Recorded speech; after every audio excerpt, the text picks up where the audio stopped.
think what it was is the trauma I had. I didn't have an outlet. I didn't have a way to deal with it. So what it was is like, with the drinking, I would make myself a fool. I would look like a fool sometimes. Okay. And then sometimes some of that anger that's stored inside, it came out. Okay. And so I think that's why I pushed away a few people. I would even feel guilty about it. Yes. All right. Hey, what's up, guys? Welcome back to Unpack Your Bag Podcast. I'm your host, Tony Perks. And today, episode number 20. It's actually 25, but on the board is 24. Don't trip. We'll get that fixed in the next one. But we're on episode 25 today. And, this is a place, this is your first time here. It's a place where we kind of unpack our bag about trauma, situation, childhood issues that we have.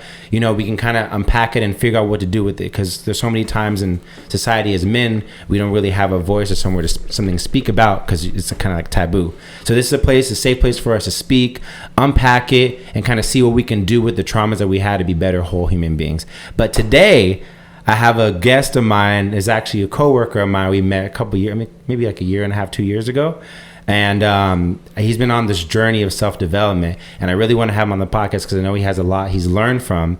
And so I'd like to introduce my good friend, Gabriel Barber Jr. How you doing, brother? Well said. No, I'm doing good. How are you? Good, man. I'm good, man. It's good to see you, man. It's been a long time since quarantine. Like, we've been planning this I know. for how many months? I know. But then, it's tough. When you got kids, you got work, you got all these things happening. Yeah, for sure. Like, you're married. Yeah. You're married, right? I'm married. I've been married for we're about to approach our second year. Nice. Okay, so for sure. I know I got like some planning to do, and okay. I'm trying to make it special this year. Because quarantine special. For sure. Exactly. And then just watching my girl grow up, it's been helping me develop too. Yeah. How old is your daughter now? She's gonna be 19 months. 19 months? This month, on the 16th. So. Okay. Oh yeah, I forgot. In the 2 years, you still cut months. Like, dude. I forgot. Dang, that's crazy. I remember when she was born, I started literally on that Monday. Oh yeah, she was born on the weekend. Yeah, because I remember you told me I just had a daughter. I'm like, when? You're like 2 days ago or a day ago. I'm like, dude, it's your first day. It's like,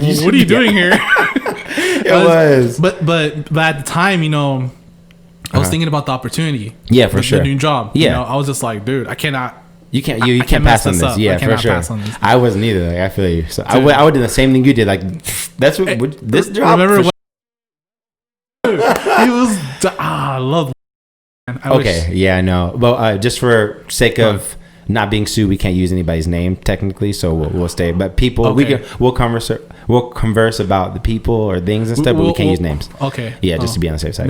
Maybe like nicknames. Yeah, crazy. I mean, some people were crazy. I'll say at least. Some there are some that work with us. Yeah. They're crazy. Yeah, they're crazy. But for the most part, it's a pretty chill enenvironment. Yeah. Everybody has good interests in mind, at least in my opinion. Whenever I walk over to your cubicle, I always want to just catch up on things. Yeah, but then I know I gotta go back to my desk. It's like we actually have to work. We gotta work. We gotta work. That's funny, man. Yeah, I know. So we have there's a couple crazy things that happen in the office, but I do want to talk about your journey where you're at right now, because I know you said you started going to therapy, and you kind of in this journey of self development and self awareness. Yes. So before we get into what made you start? What was your reason for kind of going and doing therapy or stuff in the first? Did you have an inclination about anything, or was it just try it and see? What was your process? I think when you're younger, there's something wrong as you're young, and you get older, you kind of suppress all those feelings, all those things that happen when you're a kid, with your parents. And I think as I got older, I knew there was something wrong, but I just suppressed it so good. I hid it so well. Okay. I think I hid it well. Yeah. That no one really noticed, or people just wondered what was going on. For instance, pushing people away. If you're not hanging out, you kind of distance yourself? I distance myself a lot. Okay. So I had really good friends growing up. But back to the question, you were saying that what pushed me to do therapy, right? Yeah. This was just as of recent. I realized that what it is that I didn't feel comfortable talking to a certain group of people.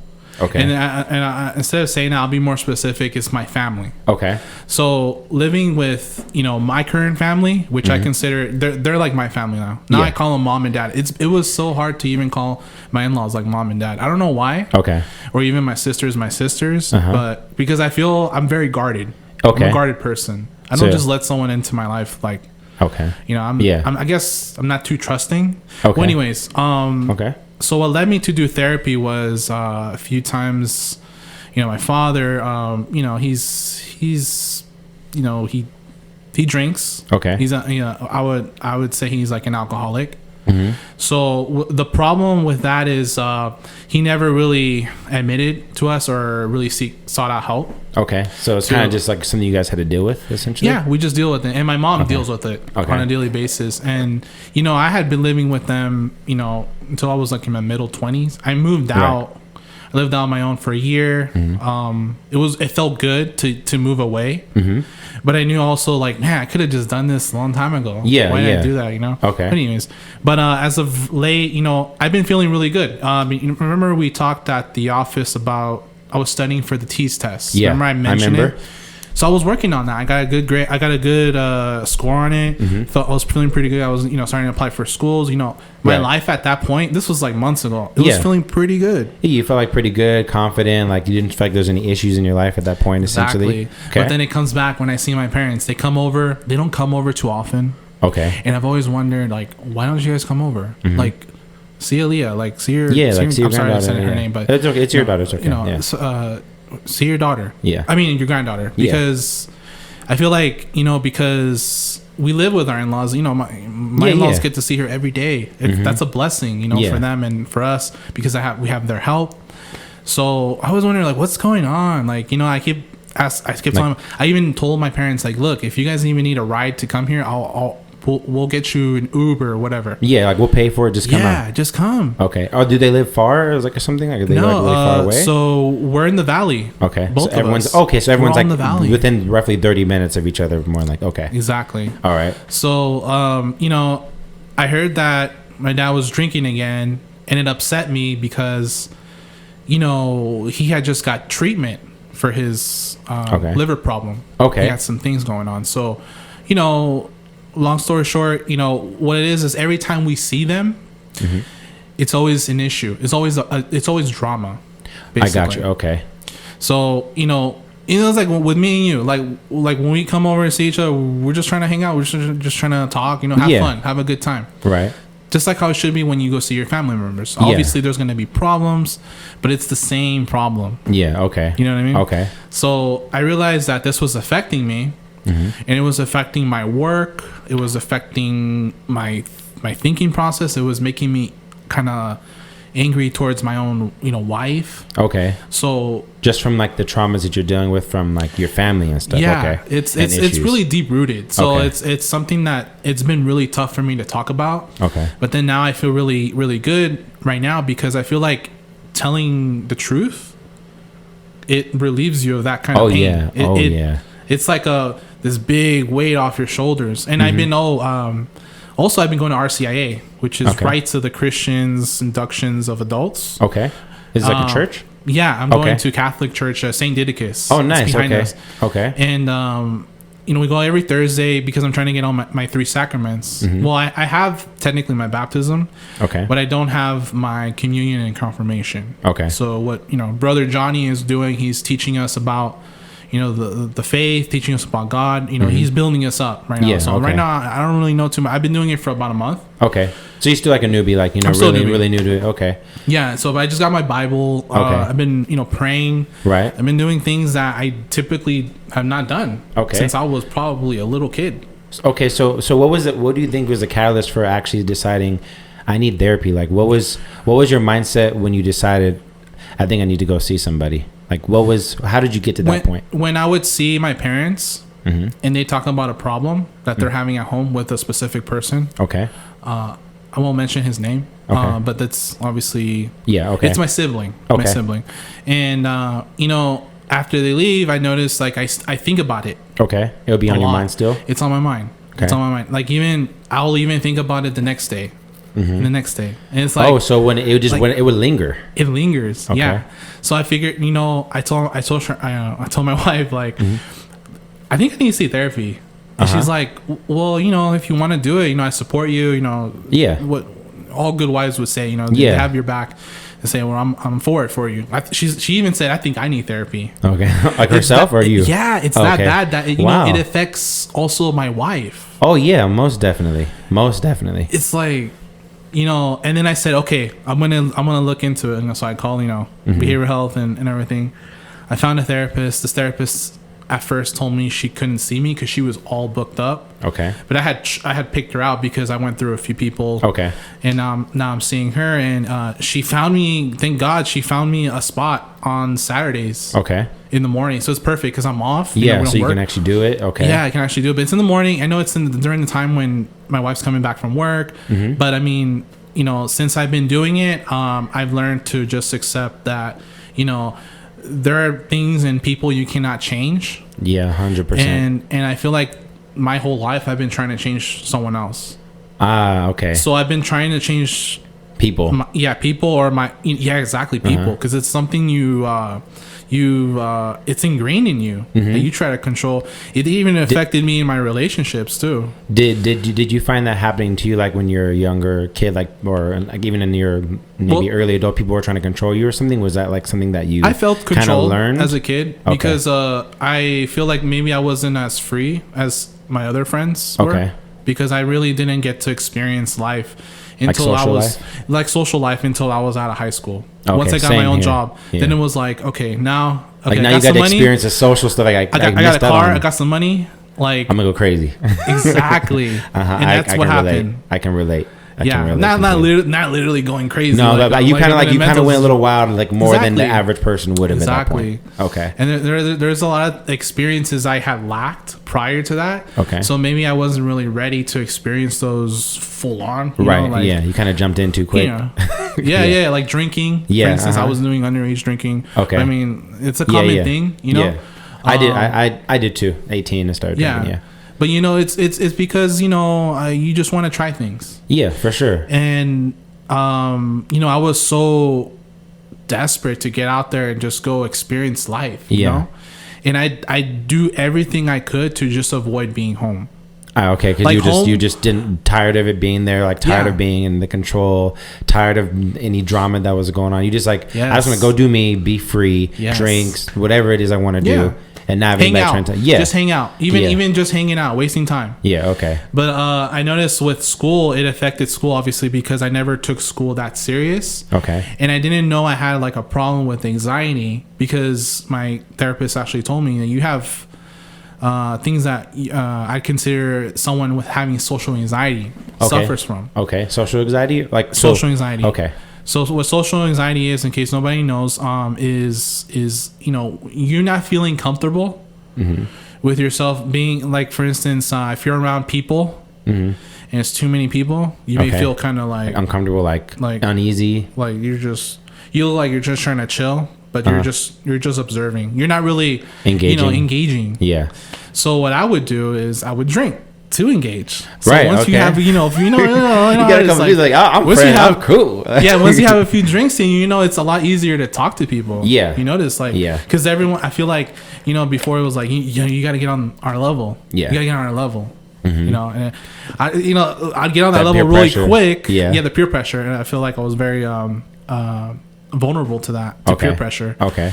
After a few drinks, you're feeling good and you're like on everybody's level, then you go further, go past that. Okay. And then that's when the problems kind of start because if you're too drunk, it looks really bad. Yeah. And if you're like passing out, it looks even bad if you don't know the people around you. Yeah. But if you know the people, it's kind of like, oh, it's just like we know Gabe, he's fine. Like he's drunk, but he's fine. But then new people are like, what the hell? This dude is sauced for no reason. Like, Yeah. I understand. I was the same way. Same exact way. I would drink to black out, and I would try to black out every time. So I understand. Were you okay? So with that, like drinking and stuff, like, did you find it like being a problem for you, like Because you were talking with your dad in a situation, like, were you finding yourself going in that same pattern, or was it something different? No, I didn't feel I was going that same pattern. I think what it was is the trauma I had. I didn't have an outlet. I didn't have a way to deal with it.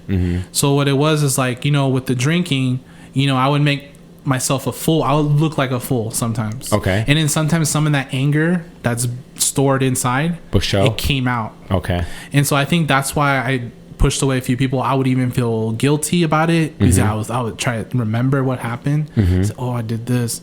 Oh, that was stupid. Why'd I do this? Stupid. And you beat yourself up over and over about it. Okay. And it's like it doesn't go away. It just stays with you. Yeah. So then you think, okay, man, maybe they don't want to see me anymore.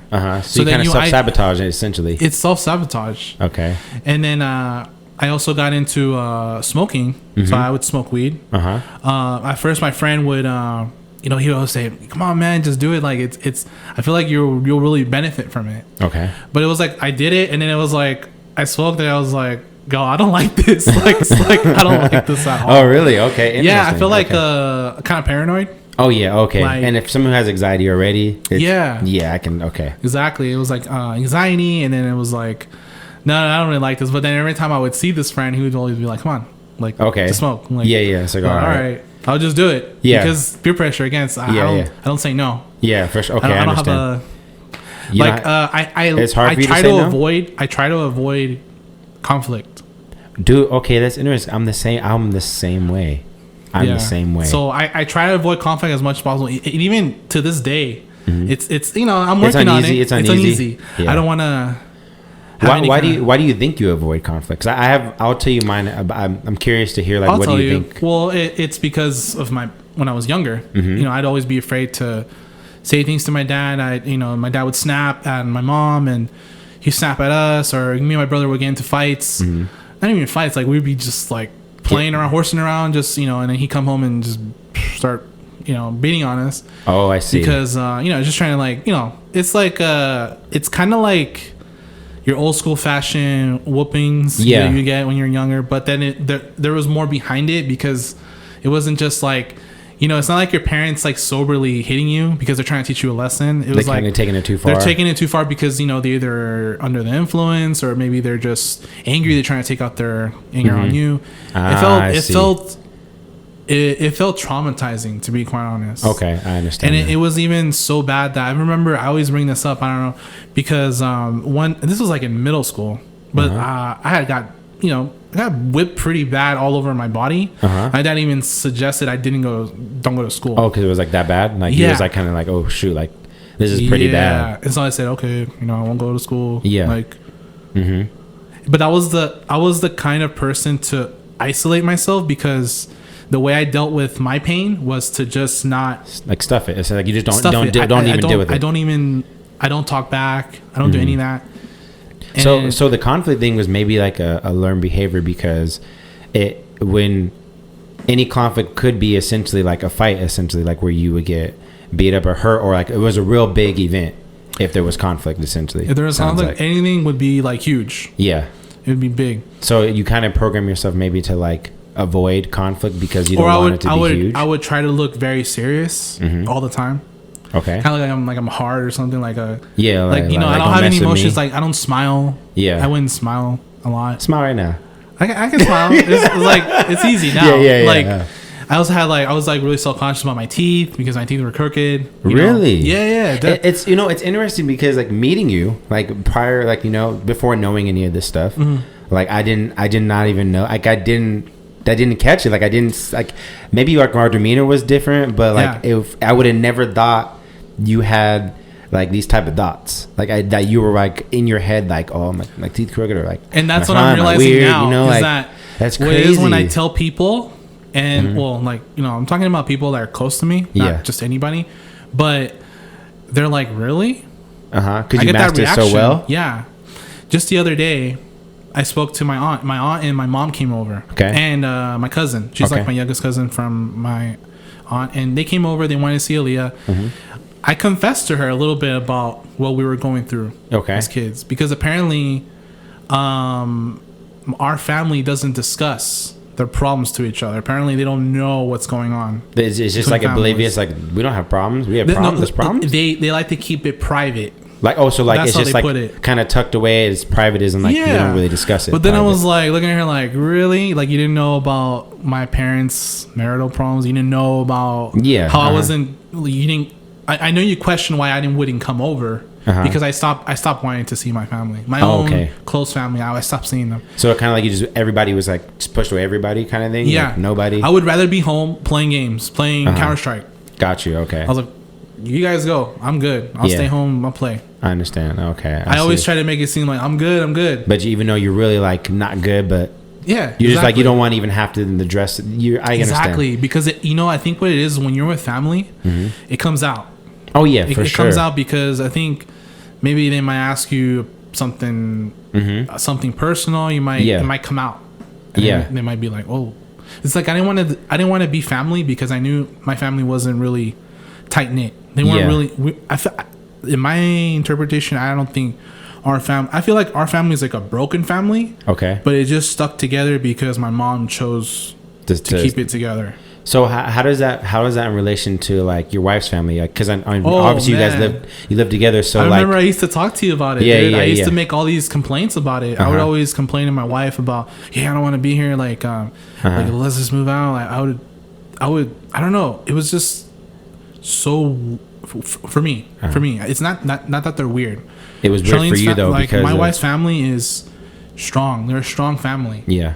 So they're always together. They're always talking. They're bonded. It's like so real loving. Close. Yeah, it's so loving. So for me to see that, it was like, dang, like what? Yeah, like why can't I have that same kind of? Yeah, it's like, what is this? This is weird. Or maybe you know what I would say? I would what I would do is, it's because they're all girls. Because my wife and her two sisters are females. Yeah. So naturally, if it's all females, it's gonna be more loving. Yeah. Okay. So that's how I would, kind of make sense. How did it make you feel though? Because it sounds like it made me feel jealous, like maybe a little resentment. Like I would think about how we grew up. Yeah, and it's like how come like how my dad controlled everything. Like you guys kind of did you guys have to walk on eggshells around your dad essentially? That? It's like trying to predict the storm. Okay. I've seen this video. Mark suggested I watch this video on Dr. K. Oh yeah, I love Dr. K. He got me on him too. I saw this video on Dr. K interviewing this one. She's like a streamer. Yeah, I forgot her name. I think it was like Pooper Doodle or whatever her name was. Anyways, random name. This guy, man, within the 2 hours, he broke her down to the core. Dr. K is good. What her problems were. Yeah, Dr. K is and she went back as far as like back to her childhood. Yeah.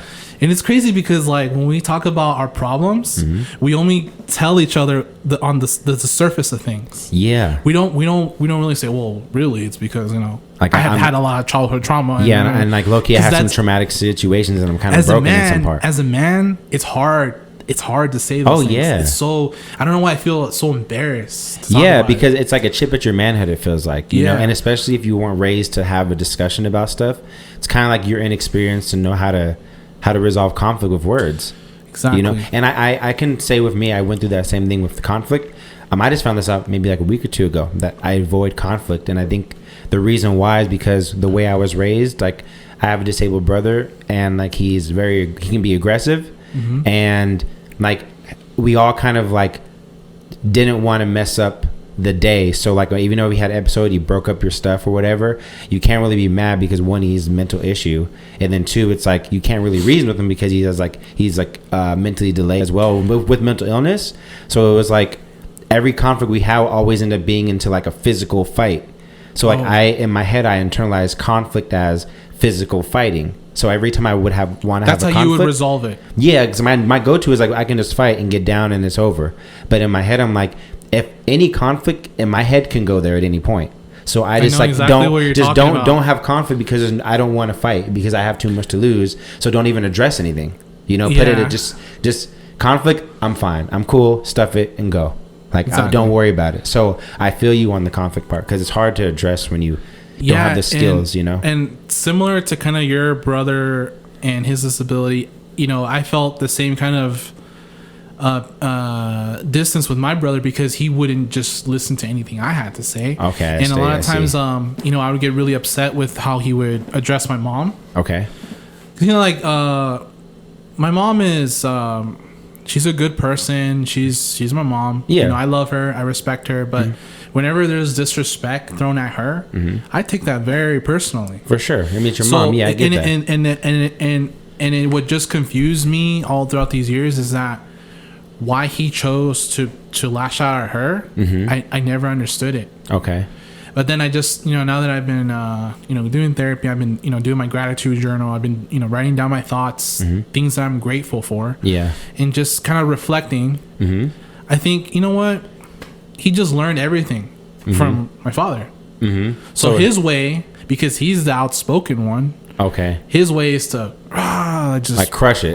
Just go off. Yeah. It's like a bomb in the house. It just goes off. And then my mom she just takes it. She just takes it. You know, all the problems my dad, you know, put on her, she just took it. So she essentially did the same thing for your dad as with your brother as well. Like kind of just took the issue and just kind of kept it private essentially. Yeah, kept it private. But then I there was times where we would run off.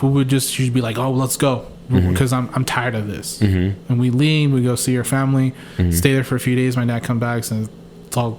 And then it's like everything's washed under the bed, like washed under, like, you know. But then the same thing would happen again and again. It was just like a cycle. Yeah. And as a kid growing up, like you get so tired of it. You know, you're just like, I just want to be a kid, dude. I just want to be like a normal kid. I just want to worry about everybody school. Else. Yeah.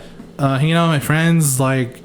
I don't want to have to come home and get yelled at or beat on or like ridiculed for no reason, and like, you know, everybody, you go to school, everybody else is just totally fine, normal parents. Yeah. And then you're like, what the heck is going on? It's like I don't know how to explain it, but it's like you were taught this probably prior to you being married. I think it's a cultural thing too. Okay, what do you mean? Because I think with you know, I'm Mexican American. I consider myself like Latino, I guess you would call it.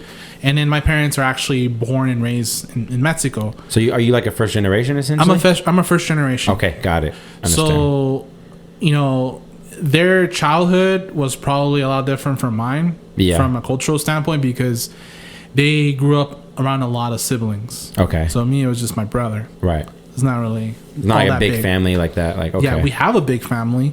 However, everyone's, you know, all separated, far from us. We have the immediate family that lives in Riverside, but then like I was telling you, I stopped trying to communicate with them because of what I was going through. And when did you start when did you like at what point in your life, like age wise, when you're like, I'm not going to communicate? Like, what was you? Like, I think I was probably late. Like middle school years, maybe going into high school. Okay, gotcha. So you're still pretty young. Okay. Yeah, I was still pretty young, and you know, I just decided, you know, I'm just gonna do my own thing. Yeah, and stay over here on the side. Yeah.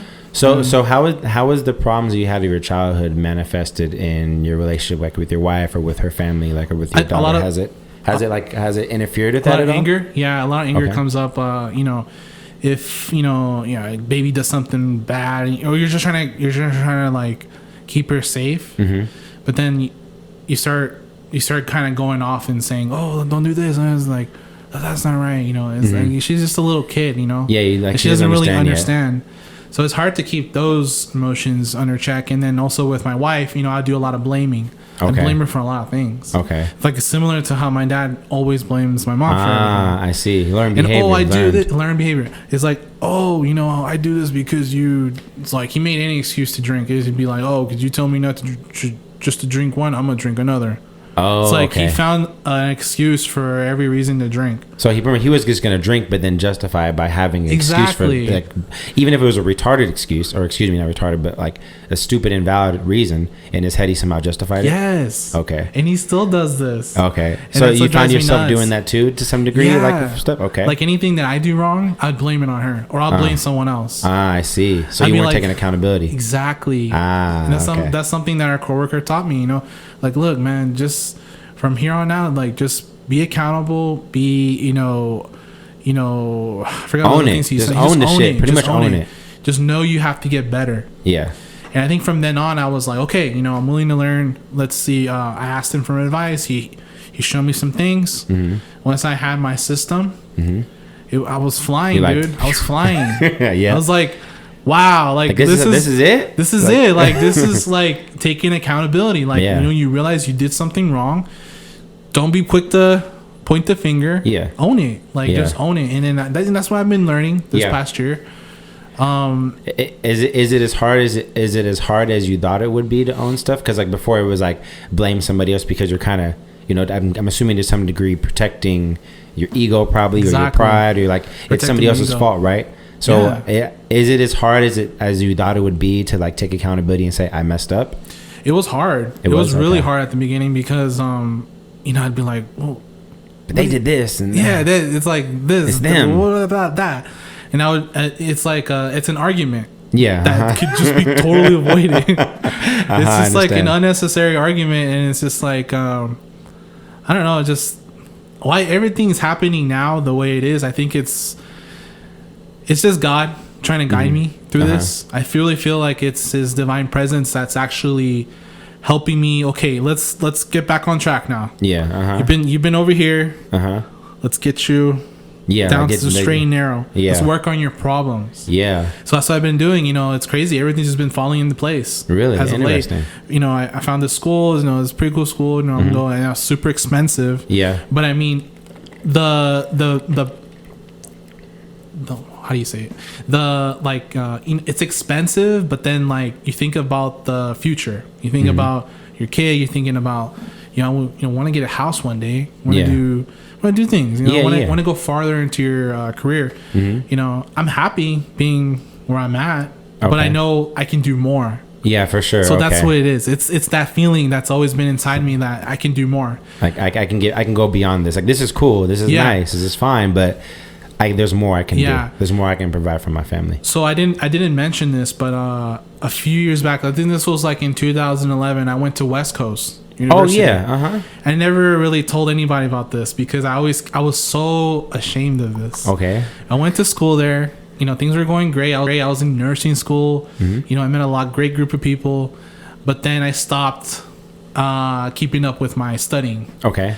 I stopped. I ignored it. I just chose to hang out, do what you want, do what I want, and hang out with people that, quite frankly, weren't going the same direction I was. Right. Okay. They were kind of stagnant. Okay, I understand. So I would avoid the people that were in school, like, hey, come study with us. Yeah, because you're gonna start feeling like shit if you like realize like, oh, they're like studying and you're like not studying, and you have to address it like, why aren't you studying? Why are you don't even want to hear that. So let me go hang out with these folks, and appease me. Yeah, and I always bump heads with this one girl. I don't want to say her name. Okay. Because it's obviously. Yeah. Okay. But let's just say this person. She had a bad turn of events. Okay. After university. Okay. And learning about it made me really sad. Okay. About what happened to her. It's crazy, dude. I want to say so many things like when I first became an LVN, I actually took care of this person. Really? She was in my care. Wow. And when they showed her to me, I couldn't believe it. It was really hard to do? It was hard at first, but then I told myself, I'm just going to do my job, take care of her. The best thing I can do is just take care of her. Yeah. Just do what I was born to do. Is just be a nurse. Take care of these people.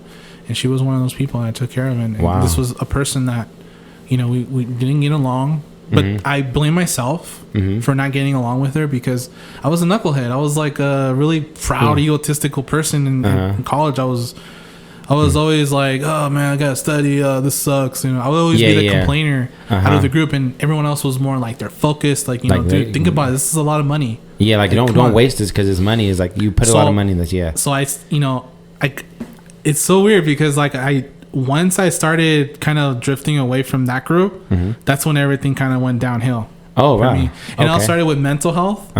Mental health, I failed that first course. Okay. And when you fail in West Coast, it's like they give you another try. Okay. So you get 2 tries at it? You get 2 tries with the same course. If you failed it twice, you're done. You start over? Yeah. They kick you out. Nursing school too. So, I passed it the second time by like a hair. Oh, geez. And then this was like actually trying. Yeah, like you were actually putting in effort. Yeah. And then after that, it was just I had this really terrible semester. I just didn't try at all. Really? I try to think like what happened? Like why did I just stop, giving it my effort? And I think it was because I was still battling the problems I had at home. Oh, I see. I was kind of prioritizing the issues at home and running away from that, which caused me to run away from my studies. I see. Okay. Instead of wanting to be home and study, I would rather be away and go hang out with friends. Yeah, and it's kind of like you ran away from both the problems because you couldn't be home. You didn't want to study, but you had to study at home. Yeah. But then studying at home meant dealing with the problems at home, which you couldn't. And that's why study groups were so important for me. Yeah. While I was in school, because I noticed when I was around people, we're all studying. I got you got stuff done. Can I cuss? Yeah, because I got shit done. Yeah. But my head's like, it's, I mean, you got family issues going on, And I'm not trying to blame my family for me not passing from West Coast. Yeah. That's not their fault. I blame myself because ultimately, if I had dealt with my problems, I had, kept myself disciplined. Yeah. I would have accomplished. Yeah, that. I mean, because there was always ways around that you could do. You could have just left and went to study group, or you went to a coffee shop and I could have studied on my own. You could have studied outside the house. I was too insecure to even be by myself. I was too scared to even be studying alone in a coffee shop or just being at the park. Or do you know? You know why? I'm still trying to figure that out, but I feel like I'm getting better at that. Maybe do you feel like you weren't? Maybe do you feel like if you were to study by yourself, you have to see you're going to end up seeing yourself for what you really are?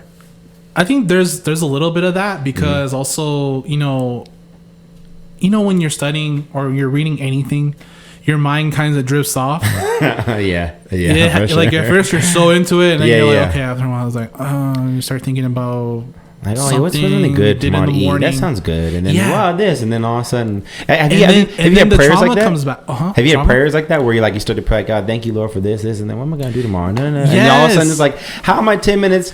I started praying, and all of a sudden I'm talking about what I got to do tomorrow, and what I need to get this toe crud off my toe and do. I'm trying to pray about what I want God to help us with, or pray for just protection, help us keep us an open mind, keep us guided. But then some thoughts could pop up, and I'm like, wait. Oh, stop it! It's like okay.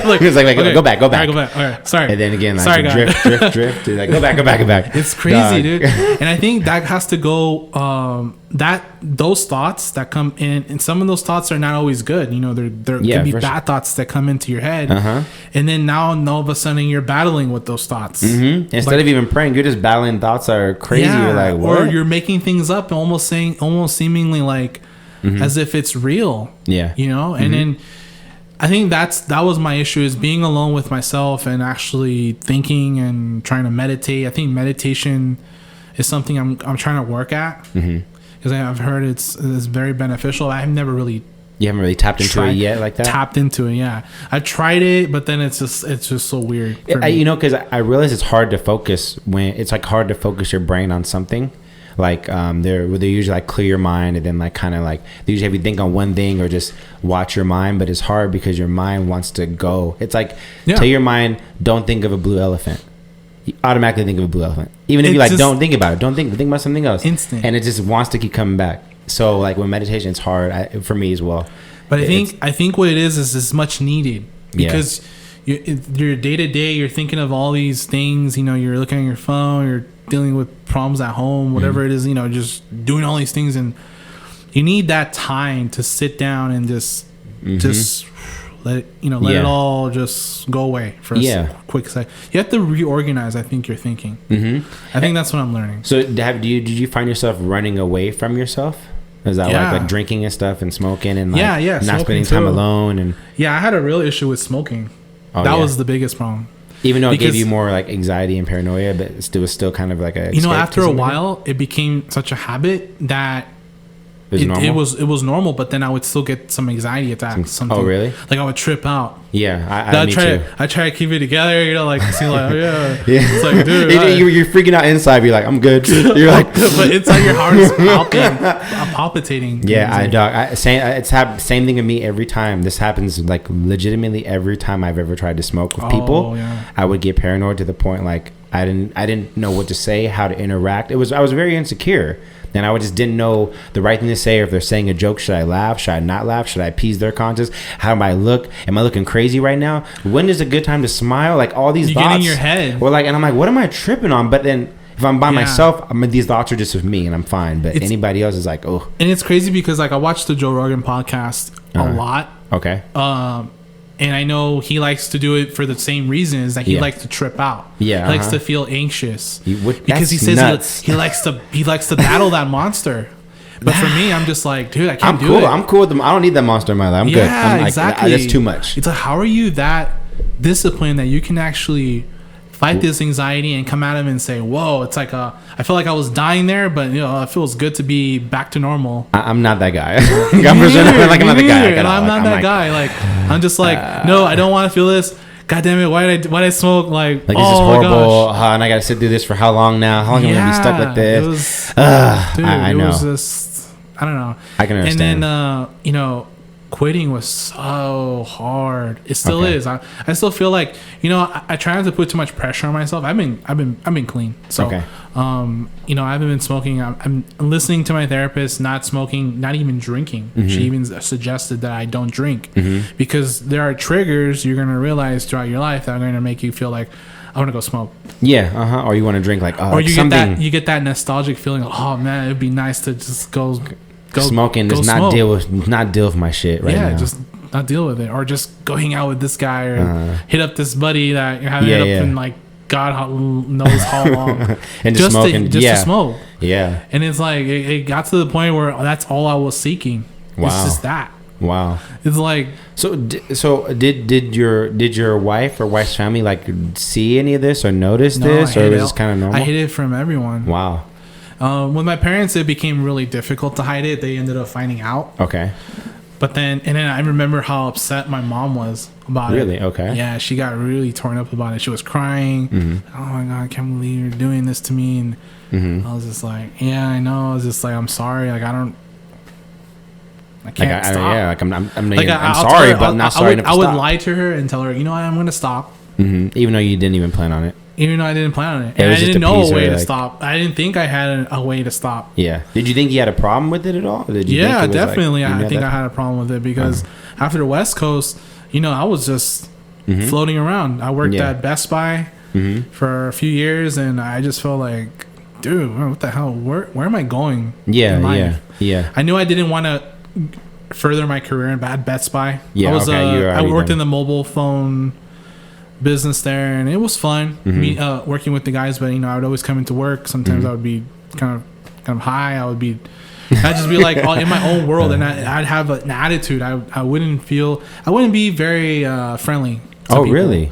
Yeah, it was really hard for me to be friendly with people. Okay. I think I was just unhappy that time period after, and I think things got better for me once I went to LVN school. Okay. That's when things were like getting better, but then there were also problems at home. Yeah. Okay. Same old problems. Now it's getting worse. My dad's getting sick. Yeah. Okay. He's being a knucklehead like always, and then he's putting so much pressure on top of my shoulders because at the time I'm working at Best Buy. I'm going to LVN school. It's like there's literally no time to deal with any drama. Yeah, like you. I mean, your schedule was already full. The last thing I want is to hear some problems. Yeah, for sure. Like, dude, we're all especially from somebody who already gave you enough problems.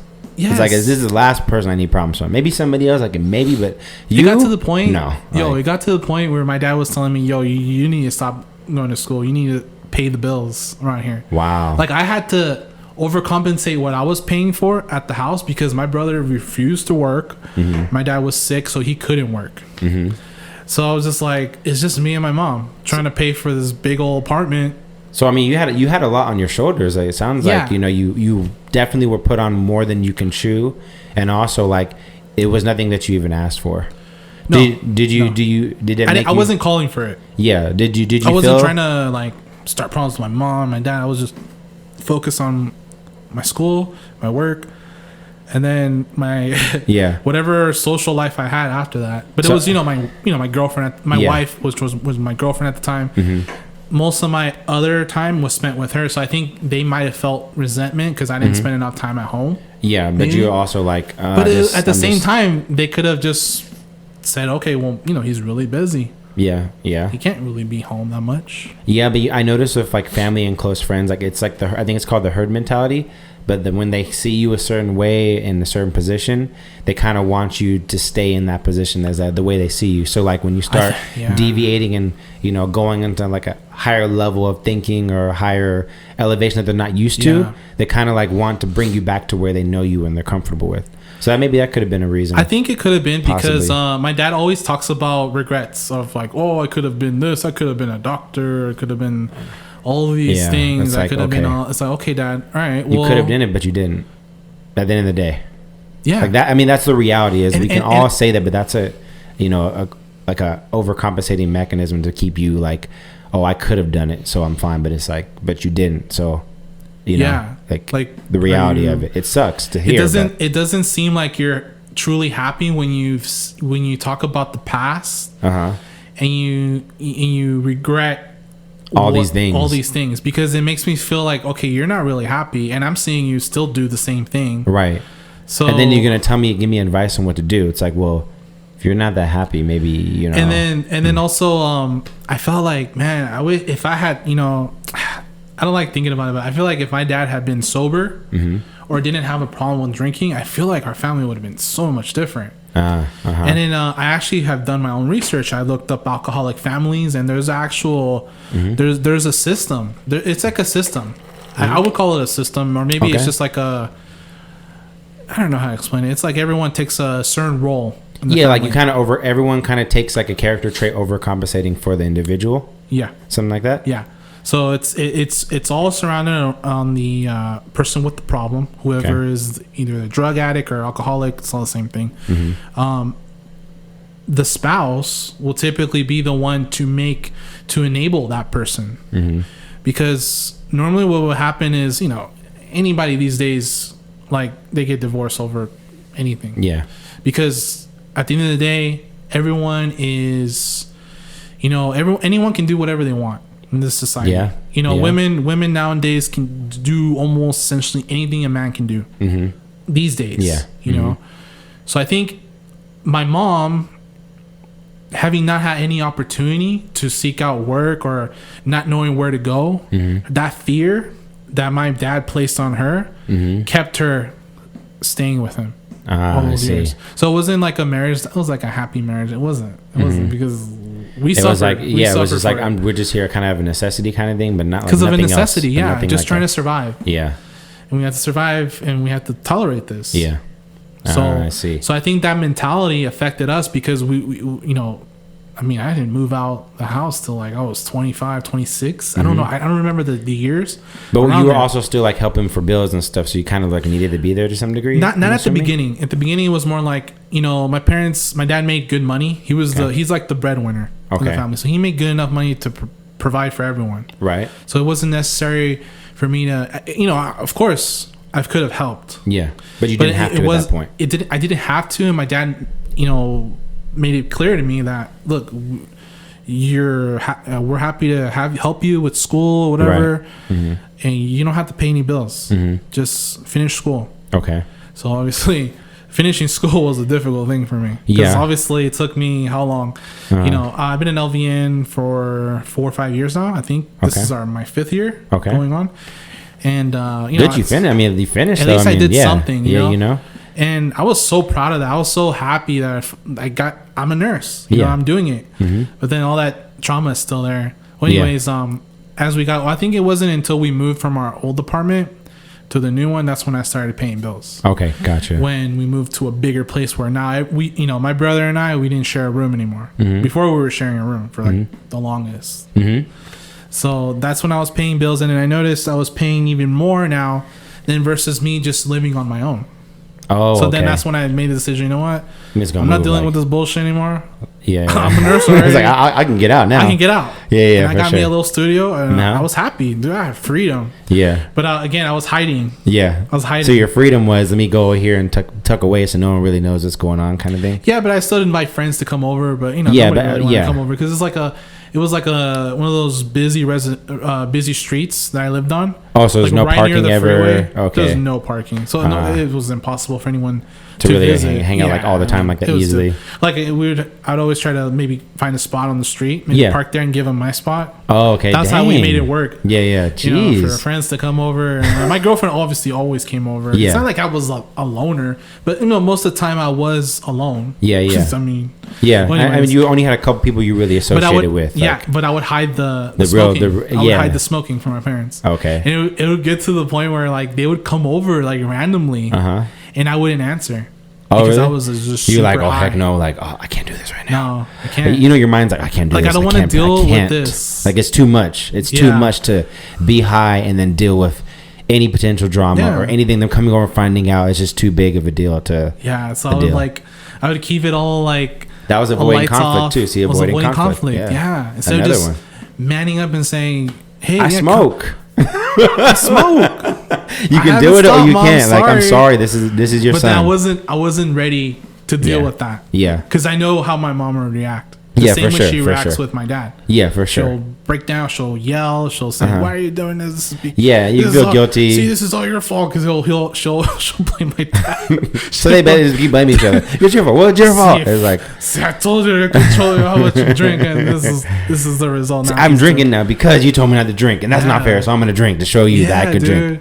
Yeah, and, I kind of have some of that in me too. Like when someone tells me, I notice it's like a freedom thing. Like, no, I don't like being controlled because I was controlled to like I couldn't say how I felt because it would cause too many problems. So like as an adult, then it kind of went to like now at this point, I'm like, I'm gonna say what I feel all the time. Like I'm just gonna tell you, I'm gonna say it. And even though I still avoid conflict to some degree, but I'm very vocal about what I like, what I don't like, what I'm gonna do, what I'm not gonna do now. Good. Because I was so used to like stuffing it and just like how you're like, I'm just okay. I'm fine. Like, even though I'm really not fine or I'm pissed off, I'd rather you not know because I don't need to. Yes. I don't want to have my ego hurt. I don't want to have my pride hurt. I don't want to look vulnerable or look like I'm weak because for some reason I need to prove that I'm strong for some reason because I needed validation to some degree. Mm-hmm. So everything you've been saying, I'm same page. Dude, I'm glad that we're talking because at least I can express myself wholeheartedly to you. Yeah. With someone random, I'm pretty sure I can't do this. Yeah. It doesn't get as deep, Someone watches it, I don't care. I'm owning up to everything. Yeah. I'm trying to own up to it. Move on. Move on. And that's I think that's what we need. Like when you take ownership, you have freedom.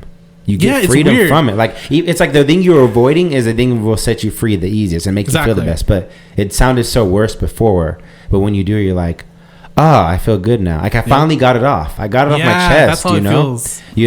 And this is why I think this stuff is so important because one, it's like I know you've been there before like a month now, or a little over a month, 2 months, something like that. Are we referring to what? Like therapy and stuff? Therapy, yeah, it's been like at least a month. Okay, now, so you're still pretty new in it, but you've learned a lot already, Yeah, and it's these crazy 1 hour sessions, and it almost seems like we've just been talking for 5 minutes. And you're like, wow. It's like, time's up. And I'm like, really? I just got started. I'm like, man. All right.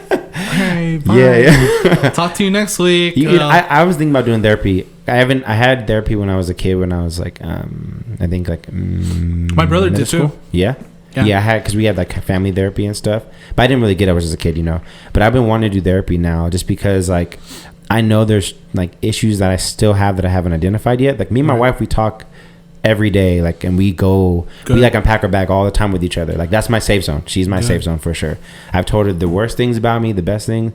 She's been with me day one, ride or die. But I feel like there are some things that like if I tell her, she won't really understand because she has biases of me as well. The same way if she told me some stuff, I probably couldn't hear it the same way. Well, like with those biases against what? Like what kind of things? Like just like how I feel about like like things that she could do or say or something like that, you know, if I would explain it to her how I would perceive it or like I would do, I don't think she would hear me necessarily because maybe it's my tone or maybe the way I explain it, you know, compared to like if I can talk to you or to like a therapist, they can piece it together better than the way I can word it to her, you know. So sometimes like that, it's like I think I still want therapy. I talk to Mark, you know, pretty often too. Like he's low-key kind of like my therapist, low-key. Yeah, dude, it's crazy, dude. I thought it was like it's like he's like a Zen master, dude. Yeah, he knows a lot. He knows how to ask the right questions. Yeah, he's very gifted at that. And I feel like there's a little bit, and he actually told me not to put too much on the air, but he said there's a lot that I see in you that I see in me. So that's why he reaches out. Yeah. He has a good heart, really big heart. Really big heart. I respect and admire him. He's amazing. I want him just to have all the success in the world. Yeah, same here, man. That's my dude. That's my dude, bro. Like, I didn't know because I was going to the clinic, right? I was away from everyone. Yeah, you wanted. Like, my family was the clinic. Yeah. Those people were my family. Like I was like, what's up, everybody? Like, like I feel like that's how it would have been. Yeah, if I had stayed. Yeah. Yeah, because me and Mark, we would always go out and we would like play table tennis, but we would have like deep conversations, like dude, I'd be unpacking my bag, I'm like, whoa, what, like what? Did like I unpack my bag on accident? Yeah, like he would tell me stuff. He would drop me little nuggets, and there's stuff he's told me like a year ago that I'm like just hitting down. He's like, I've been waiting for you to get this point so you can, you know. I'm like, fuck you. He told me the same thing, bro. He was like, I was waiting for this moment.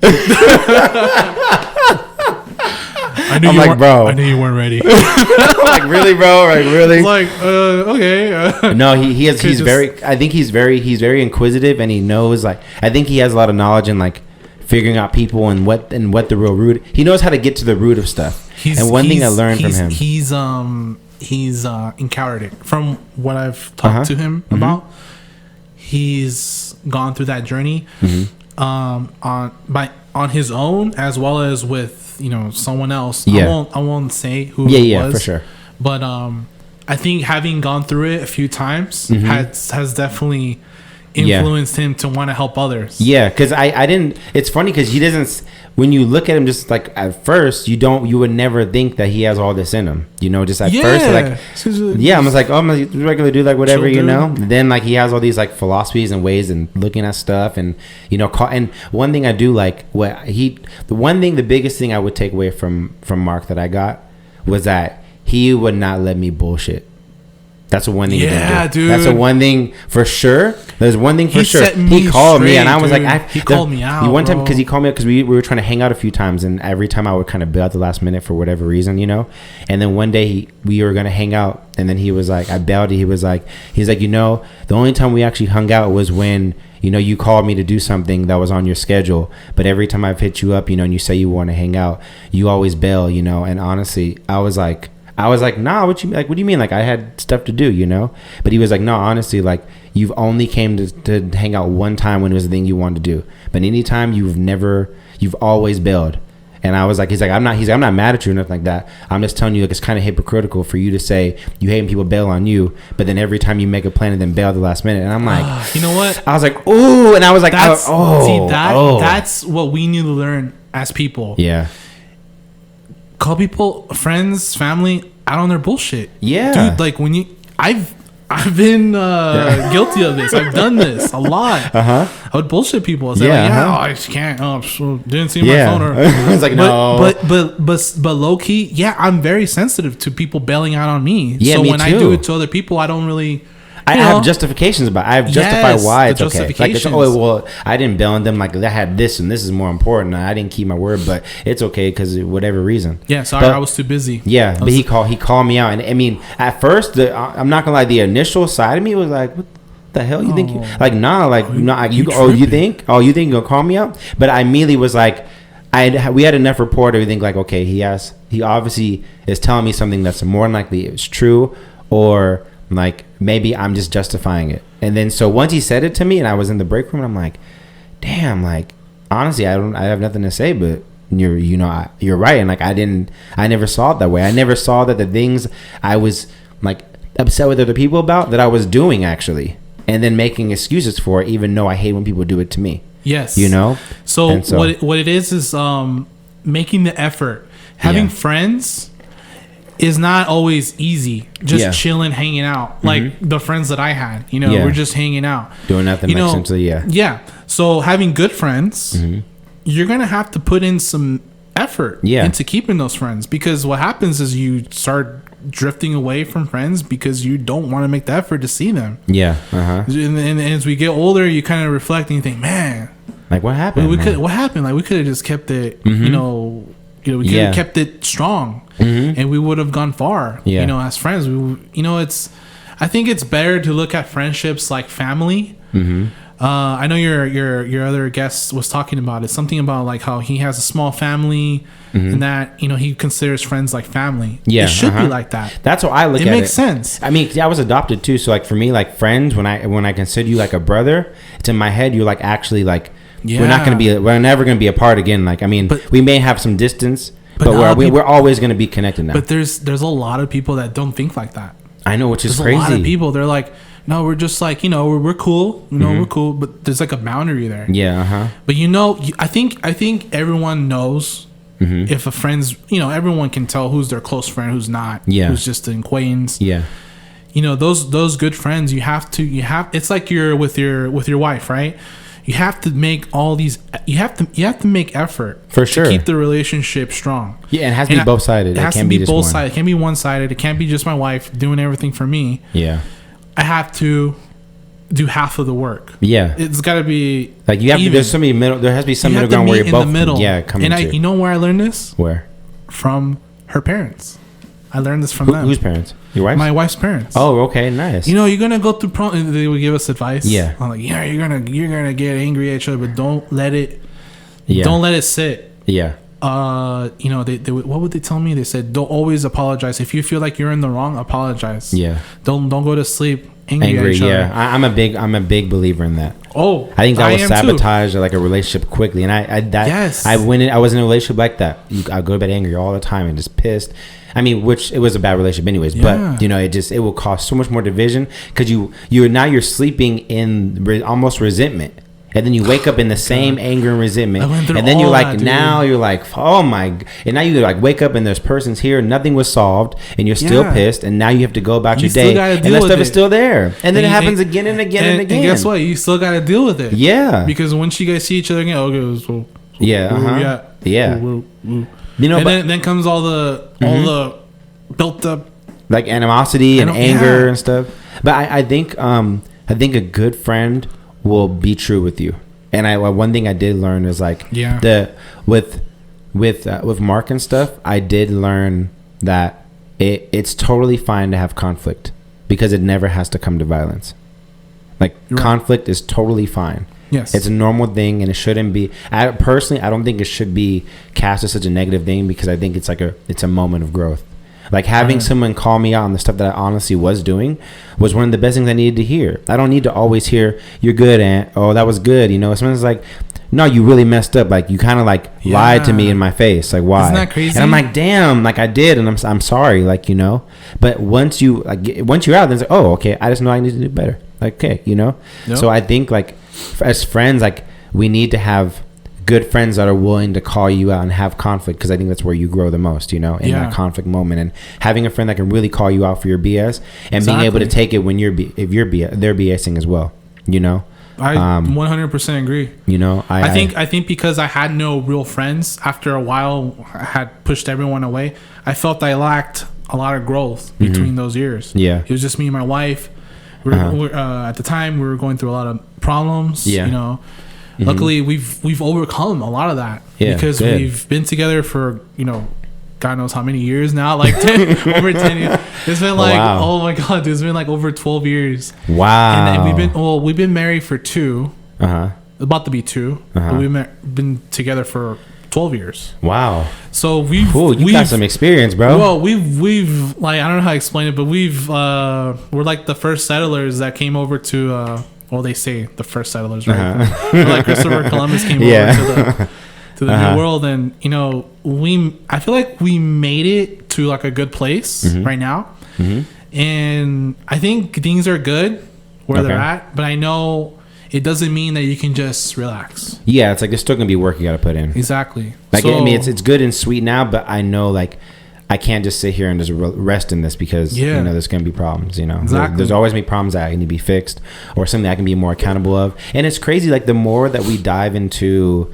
like this journey, it's like the more issues I find out that I have that I was like totally oblivious of, totally unaware of, and I'm like, damn, I gotta fix this now. Shoot, you keep it back here, and then you think like, you know, this won't come up again, and then once you're driving, I don't know, God knows what you're doing, and it just comes up out of nowhere, and you're like, oh, like I still have this issue. Like, I thought it was over, but it's not. You know, it's not. It's like, and this is why now I look at my career going forward. I look at everything as just a learning experience. Keep an open mind. You know, take notes, write things down, because the thoughts that you're having right now, you may not have them a year from now. But if you have it written down, you can go back to this. And honestly, what's good about that journaling too is because I got this journal 5 years ago. My wife got me a journal. I'm not a big writer. I've never really filled up a journal, you know. I just started doing this, dude. Like, so this journal I finally filled up. I think I have 3 more pages and it's finally full. It's not a big journal, but like a little notebook. Yeah, it's like but that's a lot. But for me, it's a lot, you know. Yeah. And like I look back on sometimes like years ago about like the problems that I was thinking about or decisions I was making that are like they felt so big at the time, and they're not even like a thought about like anything anymore. Like it's nothing like, why was I even concerned? Like why was I even tripping? You know? And it made me realize like the problems that you come up with in the moment that seem big, in about a year, maybe 5 months, they're probably not going to be. They're not going to be anything anymore. Like you know. So don't take his problem so like it's the end of the world. If my car just broke, it's not the end of the world. Like you just get another car, you know. So like there's always ways around it. So or your laptop breaks because you were trying to fix it and you ended up making it worse. I did that too. I did that recently, dude. I just did that recently. Really? I'm such a knucklehead. I put a screwdriver. I was using a flathead screwdriver. I don't know why I was using this. I should have used something more sensitive, but I ended up on the computer on metal. I opened it and I damaged the battery. God knows what else I damaged. I saw sparks a little bit underneath. Oh, what the? Okay, you're not working on my computer. Yeah, I messed this up. You know what's crazy is I built my own computer. I built the desktop PC. Oh, did you? Yeah, but the laptop was a little more delicate than because everything's smaller. Tight knit. When I saw everything, I was just like, "What the heck?" I'm watching this video. This guy's making it look a lot more easier. It always looks easier. Like, and then my wife pop this off and scrape this. You're good. My wife was what do you call it? She was lecturing me, telling me, "Why didn't you just take it into Apple?" Have them look at it, find out what the problem is. You're like, oh, my pride. And I was just like, yeah, exactly, dude, my pride. And like, it's funny because it was bugging me the whole night. Yeah. And finally, I just said, whatever, I'm gonna get a new one. Whatever. So, but then I admitted to her at the end of the night. I said, you know what, you're right. I should have got it checked out. Probably cost me less to get it looked at versus me going in here and just buying a new one. Now I have to buy your pride guy. It's made you spend more money. And this is everything to do with Mark, or whatever we just talked about, the accountability. Yeah, having friends and having a wife that holds you accountable. Puts you in check, Yeah, we'll call you on your stuff, like, we'll call you. And because you don't want to hear it. You're like, oh. Our women will always be the first ones to. Yeah, my wife is good at it. She knows I'm really sensitive, so she won't she knows if she says something, it's gonna hurt, So she knows me like. I mean, I'm like, cool, whatever. But I'm definitely a sensitive guy. Real talk. Like, I'm really sensitive. Like, things hurt my feelings really easily. I'm sensitive too. I think we're kind of sensitive. Yeah. So she knows me to know certain things. She'll have to tell me a certain way and ease the blow because she knows that I'm gonna take it way worse than maybe how I was even meant. Wow, so that's really good. Yeah, it took me a long time to admit that because I don't like admitting them. I'm sensitive. I mean, when I was little, I used to cry all the time as a kid. Like you would push me, I would just cry. Like I just would it would hurt my feelings so much that I had to learn a way to mask my feelings, and that came with my family and then at school as well. So now having to open that door again was really hard for me to do, to admit I'm just a sensitive man. I'm more sensitive maybe than the average person, right? But that's okay. That's the man I am. I learned too is that being sensitive is not a bad thing. It's not something that it's like a defect or something. It's actually what it is you actually care a little bit more than what average people do. And what it is that what Dr. K was talking about, I've seen this, is that when this is typical from people that come from an abused family, is that they always try to predict the storm that's coming from this person, this adult, this father, mother, or both, maybe even both. Is that you're like walking on eggshells, like you said.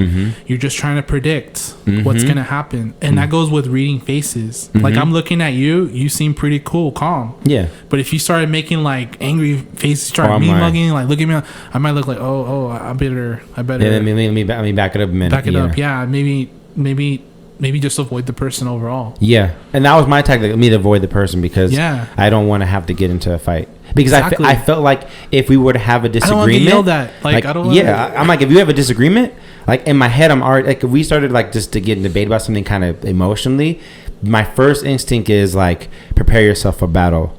Like in my like subconsciously, like I'm like, okay, he's gonna raise up, well, I'm gonna raise up. Like what the, and I'm priming it for the fight. I'm priming. Dude. I'm setting up the stage for a fight, and I don't even want to. And sometimes most of the times not even needed. It's not. It's never. It's really never needed. Like it's so rare. You make it seem like, dude, this is about to be a battle that's gonna go on with this person, and maybe they just don't agree with what you have to say. Yeah, I don't have to fight you just because we disagree. You know, I had to take that into like the physical realm and be like, not every. I just learned this a couple weeks ago. Like, this is just very new to me. Like I was very like, conflict is very uncomfortable for me. But now I'm like, I realize I can have conflict, and even if I get emotional, that's okay. And it's okay. And isn't that the problem now in our society? Our social media, you see something that's different from someone else, you're looked at as a villain. And it's like, you get canceled. Yeah, people have lost their jobs, their credibility, careers, reputation. I'll give you a good example. Alex Jones. I know a lot of people don't like talking about him.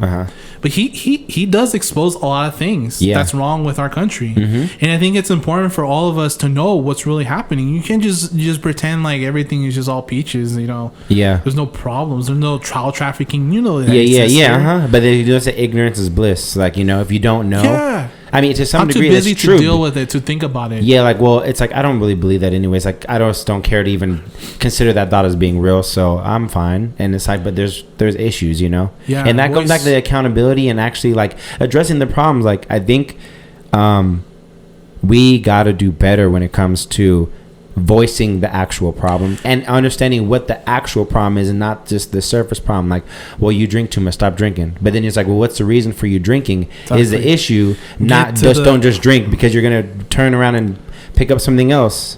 It's like, so let's identify what either the childhood trauma is, or even the adult trauma that happened to you, that you can actually start mending the fence or addressing. Or maybe you just need to go talk to someone. Yeah, it takes that. But that friend, takes that girlfriend or boyfriend, whatever it is, that person to tell you, hey, maybe you should talk to someone. Yeah. You maybe would benefit from it, you know, because I have a lot of stuff. I've never had anyone tell me this but Mark. Really?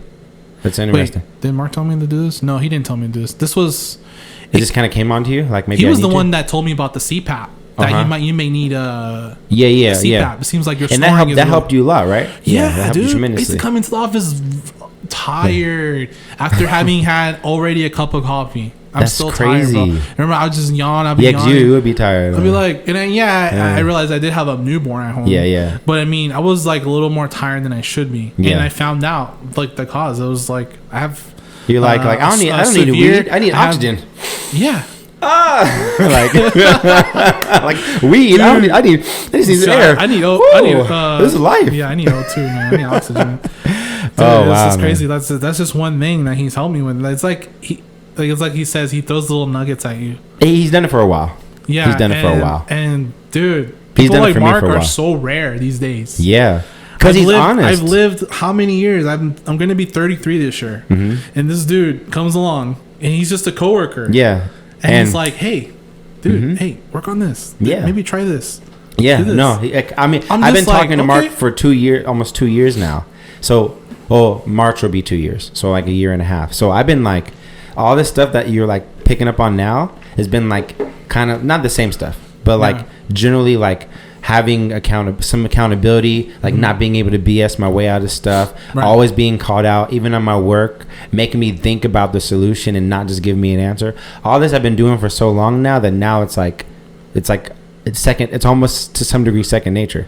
Yeah. So like, and Mark was the one who kind of like showed me that Like also my pastor too, because my pastor would call me out and like he would tell you like, if this is not good, it's not good. Like he first was actually my pastor, but then Mark did it in a way that was, since we're like equal levels, you know, it was like, oh, I'm seeing this a little different. It's not like an authority, you know, telling me something. It's like, this is my peer, but he has like knowledge, extensive knowledge. Now, what and happens when you surround yourself with people like that?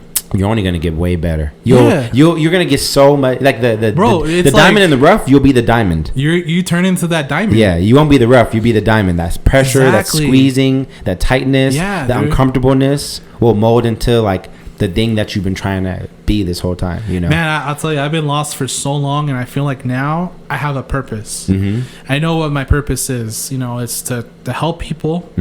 It's to, you know, find my way. You know, follow God's will, whatever, if you want to call it that, or just be kind, loving, you know, respect people, you know, just be nice, you know, to people, because there's a lot out there right now that's going on. You know, I want to talk about what's going on in Armenia.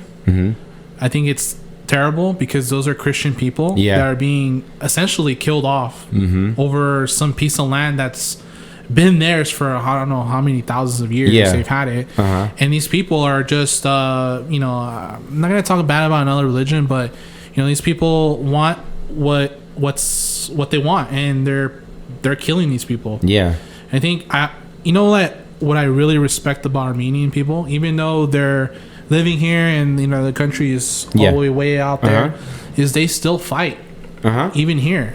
By talking about it, by putting it on social media. I'm sure you've seen something about what's happening there. And it's just heartbreaking. It's just, and it makes you appreciate what we have here.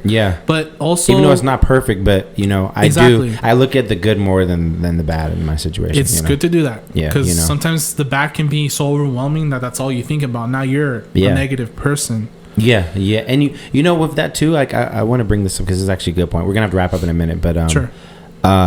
I think that I base a lot of the stuff that I've seen or heard. I try to base it not on what other people tell me, but off my actual interactions with people. So like we can do like a race thing, for example, like blacks and white, you know, the racist thing in America and stuff. But for me personally, like I've had very much high racist encounters, and I've had a lot of not racist encounters. But I'm not sitting there saying that everybody is bad because that's what I'm hearing in the media and all this stuff. I base it off of my actual experience, not because I've heard that this has been a problem for so long that I never. I go by who is in my circle, who am I around, who do I see, and what is my interactions. Is that what you're normally going through? Yeah, because a lot of stuff I'm hearing, I don't normally go through that. I've been in like situations where the police were racially profiling me. I've been in situations where people call me the N-word. I've been in like a lot of these. And I'm not black. Yeah, you know, so you can understand. But one time. You know, but I don't sit there and think all police are bad, or you know that we need to redeem the police. Like, you know, it's like police. I understand the situation. I just have to think about it and realize, like, look, like not everyone's good. Yeah, there's not everybody's good at the end of the day. But most encounters with police have actually been pleasant. Yes, actually, majority. I could probably think 2 or 3 times where I'm like, okay, this is pretty bad. But like where they were actually being racist, profiling me, thinking I was a drug dealer, ransacked my car, thought I was a drug dealer, even though the guy who was there was selling drugs and didn't check him. But apparently I was selling drugs to him and they never checked him. But he was a white guy. But then me, they ran through my sack. Nothing. I'm not even, you know. So I've been through it. But I don't blame everybody because of a couple bad people. I blame the bad people, not everybody else. You know. So I wish people could have more accountability like that. Like, don't blame everybody. Blame the people that are actually being the wrong. Not everybody on the force. And that's what I'm talking about. The ones that are on the force that are bad, you know? Yeah, that's what I'm talking about with this, what do you call it? Cancel culture? Yeah, it's so annoying to me. It's like, dude, like, come on, there's all this woke shit. Like, just, come on, man. Not really that woke to me. Let's get down to what the problem is. The root of it. The root. Like, what is the problem? Is it maybe that these people are just not being held accountable? To the fullest extent. That's why they're still out there and they're, you know, terrorizing other people because they have a badge. It's not every cop. And I want people to know to just, you know, really look into the situation for what it is, but you know, like, don't jump the facts first. Let's see the facts first. And that's one thing that people got, because it's easy to get emotional. It's easy to get emotional. It's easy to get emotional and kind of, you know, attack something when you're in the heat of the moment. You know, I mean, even me, as aware as I am, I still get those points where I'm like, yeah, but then I have to catch myself pretty quick, like, no, you know. I tell my wife sometimes, like, okay, like, yeah, because we get in this thing. It's like, oh, my bad. You ain't gotta be like, you ain't gotta yell. Yeah, it's like I'm sorry, I'm just like, I'm passionate right now, you know, like, it's like, yo, like, you know. Yeah, I know, dude. But unfortunately, we got to wrap it up. But before we get off, like, do you have what do you want the audience to take away from our conversation today, like about everything you've been through, experience, accountability, all this stuff? Like, I think what do you want your listeners to get out this the most for today?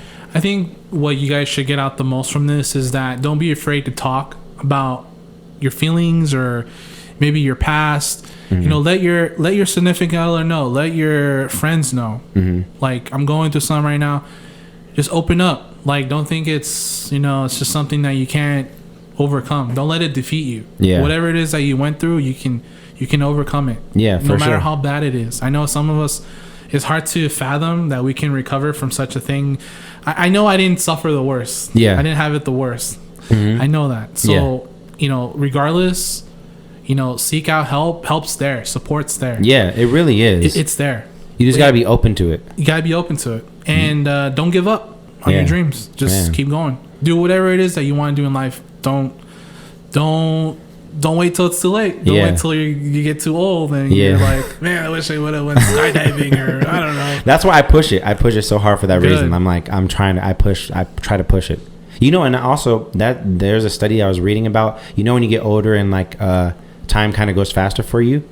Like, you know, it kind of feels that way after 30. Yeah, they were saying that the reason why is because when you're younger, you're having like more new experiences. Okay. So even though the time is actually the same amount of time, the duration seems longer because there's more like stimuli and stuff going on that it makes it seem like the day's longer. See? So like what happens when you get in your day job and you get your normal routine every day, you kind of just everything kind of blends together, so it looks like it goes in the blink of an eye. That's so they're saying like if you want to have that, make life seem longer, like do more new experiences as much as you can, or do new things, or like every year, like maybe you should, you know, you want to play the guitar this year, then play the piano this year, or things that might be interesting and stuff. Try out new things. Yeah, things that maybe you even feel uncomfortable doing. Yeah, like I'm debating on doing stand-up comedy one day. I'm not funny at all, but do it, bro. I'm not funny, but I'm just accepting myself to bomb. Just go and bomb and get it over with. Like, you know, I'm not funny. I'm just not a funny guy, but hey, you know. Everyone, and this is the thing.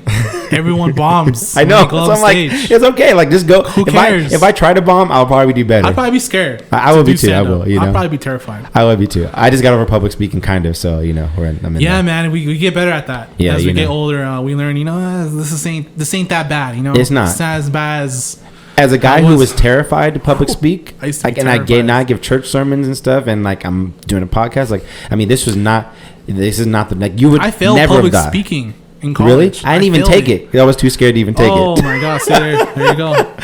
Oh man, unfortunately we got to wrap it up, man. But I'm so glad you came on, dude. We got to do this again because like I definitely want to have more. I want to get some more talks about marriage and like because you guys have been together and like for so many years. Mm-hmm. I know you have tons of experience of like dealing with conflict with your wife and how do you guys deal with situations when you're not on the same page. Sure. How do you get each other back to the same page? So like I know you have a lot of like information about that. So I definitely want to have you back on again. Of course, man. But I thank you so much for coming on, man. Thanks for having me on. Appreciate you, man. Like for you, good piece, man. And then the last thing I'm gonna say is from before until now, I can definitely see a difference in you. Hey, like you know, I'm just grateful. I'm just grateful. I'm glad you see the difference. Yeah. And you know, let's just keep trying to be better. People. Yeah. Yeah, we're gonna grow and keep unpacking our bag. Right. You know, keep unpacking your bag. I didn't say the subscribe thing this time in the beginning. You really did. We just talked about it too in the beginning, right before. Like I'm like, I reminded you, hey, don't forget to subscribe. And then we just totally forgot about it. That means it was a good conversation. Conversation, you know. But thank you, man. Appreciate you guys. Appreciate you. And thank you guys for tuning in for this episode. Until next time, you know, if you have any comments or concerns or anything you want to address inside the comments, you know, put it here. You know, we can have a discussion about it some more, and you know, and help each other and pack each other's bags. So till next time, love you guys. This is episode 25. Don't forget, and I'll see you on the next one. Peace, love, and hair grease. Talk to you soon. Woo! Later. How you feeling? How you living? Yeah. How you feeling? How you chilling? Well, alright. From the floor to the ceiling, everyone in the building, if you feeling alright. Well, alright.